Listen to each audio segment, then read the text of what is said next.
प्रिय भक्तजनों, क्या आपने कभी अपने घर में अचानक गौरैया के आने का अनुभव किया है और सोचा है कि उनका आना अच्छा है या बुरा? कई संस्कृतियों में इन छोटे लेकिन आनंददायक पक्षियों को शुभ और अच्छे भाग्य का संकेत माना जाता है, लेकिन इसके विपरीत कुछ लोगों का मानना है कि उनका आगमन दुर्भाग्य भी ला सकता है। तो इस सदियों पुरानी मान्यता के पीछे की सच्चाई क्या है? आइए गौरैया के इतिहास को गहराई से जानें और समझें कि उनका आगमन वरदान है या अभिशाप। तो वीडियो को अंत तक जरूर देखें और चैनल को सब्सक्राइब कर दीजिए।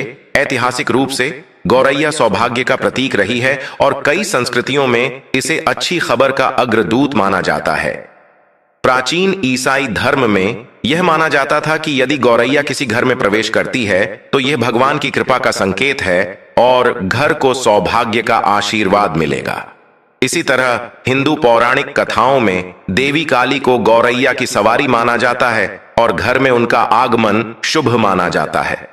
हालांकि कुछ क्षेत्रों में यह माना जाता है कि घर के परिसर में गौरैया का दिखना दुर्भाग्य का संकेत हो सकता है। जापानी लोक कथाओं में घर में फंसी गौरैया एक अपशकुन है जो बीमारी या मृत्यु का कारण बन सकती है।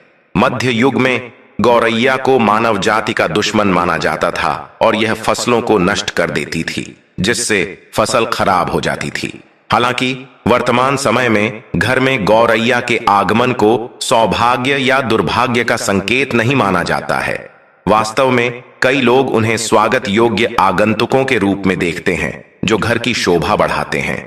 गौरैया मिलनसार पक्षी हैं जो अपनी खुशियों भरी चहचहाहट और लंबी उम्र के लिए जाने जाते हैं और किसी भी घर या बगीचे में उनकी उपस्थिति हमेशा सकारात्मक मानी जाती है। इसके अलावा गौरैया का पर्यावरणीय महत्व अमूल्य है क्योंकि वे प्राकृतिक कीट नियंत्रक हैं। उनके आहार में मुख्य रूप से कीड़े मकोड़े शामिल होते हैं। इस प्रकार वे आपके बगीचे को हानिकारक कीटों से बचाते हैं। इसलिए कई लोग मानते हैं कि घर में गौरैया की उपस्थिति एक संतुलित पारिस्थितिकी तंत्र का संकेत है।